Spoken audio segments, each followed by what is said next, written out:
నమస్తే. ఇప్పుడు మీరు చూడబోతున్న వీడియో ఖచ్చితంగా మీకు ఉపయోగపడుతుంది, నచ్చుతుంది కూడా. మరి మీకు నచ్చిన విషయం నాకు తెలియాలి అంటే ఈ వీడియోని మీరు లైక్ చేయాలి, షేర్ చేయాలి, అలాగే మన ఛానల్ని సబ్స్క్రైబ్ చేయాలి. మీ సపోర్ట్ని నాకు అందిస్తారు కదా. ఓకే, ఇప్పుడు వీడియోని స్టార్ట్ చేద్దాం. నమస్తే, వెల్కమ్ టు అవర్ ఛానల్. నేను కుప్పా పద్మిని. ప్రస్తుతంతో పాటు ప్రముఖ ఆధ్యాత్మికవేత్త, వాస్తు జ్యోతిష పండితులు, రాజరాజేశ్వరి ఉపాసకులు, జ్యోతిష రత్న, జ్యోతిష ప్రపూర్ణ బిరుదాంకితులు శ్రీమతి భానుకోటేశ్వరి గారు మనతో పాటు ఉన్నారు. మాట్లాడదాం. నమస్కారం అండి. జై శ్రీరామ్. శ్రీమాత్రే నమః. శ్రీ గురుభ్యో నమః. భాను గారు, మీరు రాశి ఫలాలు చెప్తూ ఉన్నారు.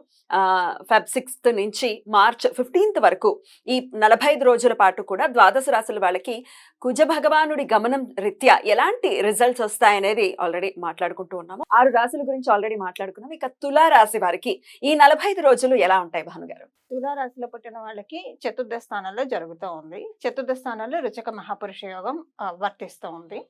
వీళ్ళకి ద్వితీయ సప్తమాధిపతి. ఎప్పుడైనా సరే ద్వితీయ సప్తమాధిపతులు మారకాధిపతులు. ద్వితీయ స్థానము, సప్తమ స్థానం, మారక స్థానం అని కూడా చెప్తుంది జ్యోతిష శాస్త్రం. అయితే చతుర్థ స్థానంలో ఆయన సంచారం చేస్తూ ఉన్నారు. ఇక్కడ ఒకటి ఏంటంటేనండి, ఆయన చతుర్థ స్థానంలో ఉంటూ చతుర్థ దృష్టితోటి సప్తమ స్థానాన్ని చూస్తున్నారు. చతుర్థ దృష్టితోటి సప్తమ స్థానాన్ని చూడటం వల్ల వైవాహిక జీవితంలో అంతా బాగా ఉంటుంది. బిజినెస్ చేసే వాళ్ళకి అంతా బాగా ఉంటుంది. బిజినెస్ చేసే వాళ్ళకి ఎలాంటి ఇబ్బందులు లేకుండా చక్కగా వెళ్తుంది. వైవాహిక జీవితంలో ఏమన్నా ఇప్పటి వరకు మనస్పర్ధలు ఉంటే అవన్నీ తొలగిపోతాయి. అంటే ఇక్కడ ఒక చిన్న పెక్యులర్ థింగ్ ఏంటంటే, ఇప్పటిదాకా ఏమన్నా లేకపోతే స్లైట్ గా వచ్చే అవకాశం కూడా ఉంది. ఎందుకంటే ఇది మకర రాశి. మకర రాశిలో ఉండి ఆయన దృష్టి పెట్టాడు. మకర రాశికి అధిపతి శనీశ్వరుడు కాబట్టి చిన్నగా కాంట్రడిక్ట్ కూడా అయ్యే అవకాశం ఉంది. ఇది అంటే వరుస కాంబినేషన్ అని చెప్పాలి. అది ఒకటి క్లియర్ ఇది ఉంటుంది. అయితే ఇప్పుడు స్వగృహ ప్రయత్నాలు చేసేవాళ్ళు కావచ్చు, ల్యాండ్ కొనుక్కోవాలని ప్రయత్నాలు చేసేవాళ్ళు కావచ్చు, ఇలాగా భూమి ఇలాంటివి వాహనం కొనుక్కోవాలని ప్రయత్నం చేసేవాళ్ళు కావచ్చు, వాళ్ళ జన్మజాతకంలో ఇప్పుడు కుజబలం బాగా, వాళ్ళ జన్మజాతకంలో బైబర్త్ కుజబలం బాగా ఉండి, లేదంటే కుజ మహర్దశ జరుగుతూ ఉన్నా, కుజ అంతర్దశ జరుగుతూ ఉన్నా తీసుకోవడానికి ఇబ్బంది లేదు. కుజబలం ఉండి జరుగుతూ ఉంటాయి. వాళ్ళ జన్మజాతకంలో కుజబలం లేకపోతే కనుక ఇప్పుడు ప్రస్తుతం అది తాత్కాలికంగా వాయిదా వేసుకుంటే మంచిది. ఇప్పుడు కొనుక్కోవడం వల్ల కొంచెం అది ఇబ్బందులు వచ్చే అవకాశం ఉంది కాబట్టి ఇది కొంచెం ఇప్పటి వరకు వాయిదా వేసుకోవడం మంచిది. అయితే ఫైనాన్షియల్ గా బాగుంటుందండి. అంత మనీ రూట్ అవుతుంది. అంత అనుకున్న డబ్బులు అనుకున్నట్లు సకాలంలో చేతికి అందుతే అంతా బాగానే వెళ్తుంది. కాకపోతే ఏ అమౌంట్ కూడా టెన్షన్ లేకుండా చేతికి అందదు. కొంచెం టెన్షన్ ఉంటుంది అనమాట.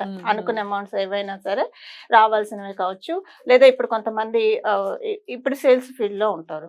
వాళ్ళకి ఇన్సెంటివ్స్ ఇలాంటివి ఉంటాయి. ఇంత టార్గెట్ చేస్తే ఇంత ఇస్తామని చెప్తారు కంపెనీ వాళ్ళు. అందరూ ఇచ్చేవాళ్ళు ఇదిగో ఇస్తాం అదిగో అన్ని ఇంకా మన బాక్స్ లో ఉన్నట్లు అనిపిస్తాయి. చివరి దాకా కొంచెం ఏడిపించి ఇప్పిస్తాడు. ఎందుకంటే ఇక్కడ మనం ఒక విషయం మర్చిపోకూడదు. ఆయన అష్టమ దృష్టితోటి వీళ్ళ లాభస్థానాన్ని చూస్తున్నాడు. ఈ లాభస్థానానికి అధిపతి సూర్యనారాయణమూర్తి. ఆయన వీళ్ళ రాశిలో నీచ పొందుతాడు. తులారాశిలో సూర్యనారాయణమూర్తి నీచ పొందుతాడు.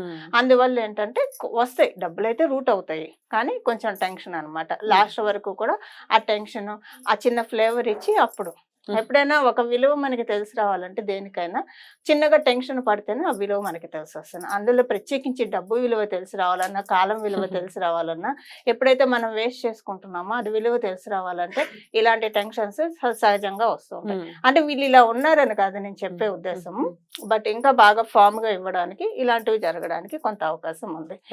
అలాగే ఉద్యోగస్తులకి చాలా మంచి శుభ సమయం.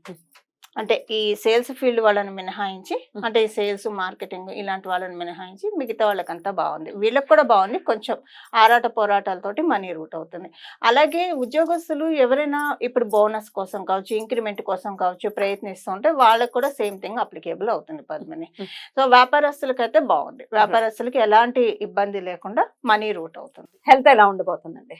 హెల్త్ పాయింట్ ఆఫ్ వ్యూ ఏం డిస్టర్బెన్స్ లేదు పద్మిని. అసలు డిస్టర్బెన్స్ పీస్ఫుల్ గానే ఉంటుంది. అంటే కుజుడి యొక్క సంచారము హెల్త్ ఫ్యాక్టర్స్ లో ఎలాంటి ఇంపాక్ట్ చూపించట్లేదు. ఓకే, ఇన్ జనరల్ గా అయితే ఆయన కొంచెం ఫైరీ కాబట్టి ఉంటుంది అనేది వింటూ ఉంటాం. జనరల్ గా అయితే ఉంటుంది. గుడ్ బాడీ మెటబాలిజం ఇచ్చేదే కుజుడు, మనం అది మర్చిపోకూడదు. అయితే ఆయన అంత మంచి హెల్త్ కూడా ఇవ్వగలుగుతాడు. ఇప్పుడు ఏంటంటే ఈ వీళ్ళకి ఆయన ఇంపాక్ట్ ఏం లేదు, మంచి లేదు చెడు లేదు, అసలు ఏం లేదు. కాబట్టి ఇక్కడ మనకి హెల్త్ పాయింట్ అనేది ఆ మిగతా గ్రహస్థితులు వాళ్ళ జన్మ జాతకాన్ని అనుసరించి ఆధారపడి ఉంటుంది. ఇక పిల్లలకి ఎలా ఉండబోతుందండి? అంటే ఎగ్జామ్స్ కూడా వస్తున్నాయి కాబట్టి ఎలా ఉండబోతుంది వాళ్ళకి? పిల్లలకి బాగుంటుంది, బాగా చదువుకుంటారు, పిల్లలకి ఎలాంటి ఇబ్బంది లేదు. మ్మ్.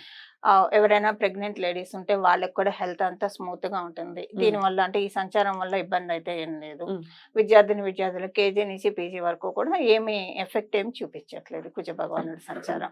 రైట్. అయితే వైఫ్ అండ్ హస్బెండ్స్ మధ్య ఒకవేళ గొడవలు ఉంటే అవి సద్దుమణుగుతాయి అన్నారు, గొడవలు లేకపోతే గొడవలు వస్తాయి అని ఒక పెక్యులర్, మీరు అన్నట్టుగానే డెఫినెట్ గా పెక్యులర్ రిజల్ట్స్ ఇవి. గొడవ రాకుండా ఉండాలనే కదా ఎవరైనా అనుకునేది. సో గొడవ రాకుండా ఉండాలి అని అంటే ఇద్దరికి కూడా 45 days అంటే అదేం చిన్న పీరియడ్ కాదు. మనసులో పడిపోవడానికి, లేకపోతే మనసు కించిత్ బాధపడడానికి, లేకపోతే బ్రేక్ అవ్వడానికి ఒక్క సెకండ్ చాలు. కాబట్టి ఎట్లాంటి పరిహారాలు చేసుకోవాలండి ఇట్లాంటి ఇంపాక్ట్ లేకుండా ఉండడానికి? ఇలాంటి ఇంపాక్ట్ లేకుండా ఉండడానికి సుబ్రహ్మణ్య స్వామి వారి ఆరాధన బాగా చేయాలి పద్మిని. సుబ్రహ్మణ్య స్వామి వారికి సంబంధించిన అష్టోత్తర శతనామావళి కావచ్చు. ఇదేమీ లేదు, శరవణ భవాయ శ్రీవల్లి శ్రీ దుర్గా కుమారస్వామి శ్రీ దేవసేన, శరవణ భవాయ శ్రీవల్లి శ్రీ దుర్గా కుమారస్వామి శ్రీ దేవసేన, శరవణ భవాయ శ్రీవల్లి శ్రీ దుర్గా కుమారస్వామి శ్రీ దేవసేన. ఈ నామాన్ని అన్ననిత్యం మనసులో స్మరించుకుంటూ ఉన్నా సరే మంచి రిజల్ట్స్ వీళ్ళకి వైవాహిక జీవితంలో వస్తాయి. అంటే పెద్దగా కంగారు పడాల్సింది అయితే ఖచ్చితంగా ఉండదు. బట్ చిన్న చిన్న గిల్లి కజ్జాలు ఎవరికైనా ఉంటాయి కదా. సో అది ఇప్పుడు ఒకవేళ అలా పడని వాళ్ళైనా సరే, పడకుండా ఉండే వాళ్ళకి ఇప్పుడు అదొకంటే ఇక్కడ ఒక రకంగా మనం చూస్తే కనుక ఇది మంచిదే. ఎప్పుడైనా భార్యాభర్తల మధ్య చిన్నగా ఉంటేనే ఆ దాంపత్యం ఇంకా మధురంగా ఉంటుంది. సో ఆ మాధుర్యాన్ని చూపించడానికి ఇస్తాడనే మనం అర్థం చేసుకోవాలి, కానీ ఎక్కడ భంగపరిచే విధంగా అయితే ఉండదు పద్మిని. ఉండదు. రైట్ అండి. శుభకార్యాలు కూడా మొదలు కాబోయేటటువంటి పరిస్థితి ఉంది కాబట్టి ఈయన గమనం ఎట్లాంటి ఇంపాక్ట్ చూపిస్తుంది శుభకార్యాలు చేసుకునే వాళ్ళకి? ఈయనంటేనే మంగళుడు. అయితే చతుర్థ స్థానంలో ఆయన్ని జనరల్ గా మంగళ దోషం అంటారు. చంద్రుడి నుంచి కావచ్చు, లగ్నం నుంచి కావచ్చు, శుక్రుడి నుంచి కావచ్చు, కొన్ని స్థానాల్లో కుజుడు ఉంటే చతుర్థ స్థానంలో ఉన్న, అష్టమ స్థానంలో ఉన్న, వ్యయ స్థానంలో ఉన్న మంగళ దోషం అని చెప్తారు. అదే నేను ఇందాక చెప్పాను కదా, వీడి జన్మ జాతకంలో కుజ బలాన్ని అనుసరించి ఇది మనం చూసుకోవాలి పద్మిని. అంటే జనరల్ గా ఓవరాల్ గా గోచారానికి సంబంధం ఉండదు, గోచారాన్ని చెప్పడానికి లేదు. ఇప్పుడు వాళ్ళ జన్మ జాతకంలో కనుక వాళ్ళు పుట్టడమే చతుర్థ స్థానంలో కుజుడు ఉండంగా పుట్టిన, ఇలా ఇప్పుడు మనం చెప్పిన స్థానాల్లో ఉంటే కనుక కాంబినేషన్ మంచిది. Because always 2 negatives mix positive, అది కాంబినేషన్ మంచిది. అలా కాకుండా ఉంటే కనుక కొంచెం జన్మ జాతకాన్ని అనుసరించి ఇది చెప్పాల్సి చూపించుకోవాల్సి ఉంటుంది డెఫినెట్ గా. రైట్. అయితే ఇప్పుడు వీళ్ళకి శని మహర్దశ కూడా జరుగుతూ ఉంది అనుకోండి, ఇదేం లేదు అసలు కుజ బలం ఇదంతా మనం పక్కన పెట్టేసిన, ప్రస్తుతం తులారాశి వాళ్ళకి శని మహర్దశ జరుగుతుంది అనుకోండి. ఇప్పుడు ఈ టైంలో వివాహానికి అనుకూలం ఇవ్వడు, శని అంతర్దశ జరుగుతూ ఉన్నా ఇవ్వడు. సో అప్పుడు కూడా మనం చూడాలి. ఇప్పుడు ఏలినాడు శని అవైతే ఏం లేవు అనుకోండి వీళ్ళకి, కానీ అలా కూడా మనం చూసుకోవాలి. అంటే రకరకాల పారామీటర్స్ ఉంటాయి అవి. ఈ విషయం మటుకు జన్మ జాతకాన్ని అనుసరించి చెప్పాల్సిన విషయం. రైట్. చాలా బ్యూటిఫుల్ గా ఎక్స్ప్లెయిన్ చేశారు. సుబ్రహ్మణ్య పీస్ఫుల్ గా వెళ్ళాలని మనస్ఫూర్తిగా కోరుకుంటూ ఇక నెక్స్ట్ ఎపిసోడ్ లో వృశ్చిక రాశి గురించి మాట్లాడుకుందాం. థ్యాంక్ యూ సో మచ్ అండి. నమస్తే. మంగళం. నమో భగవతే వాసుదేవాయ.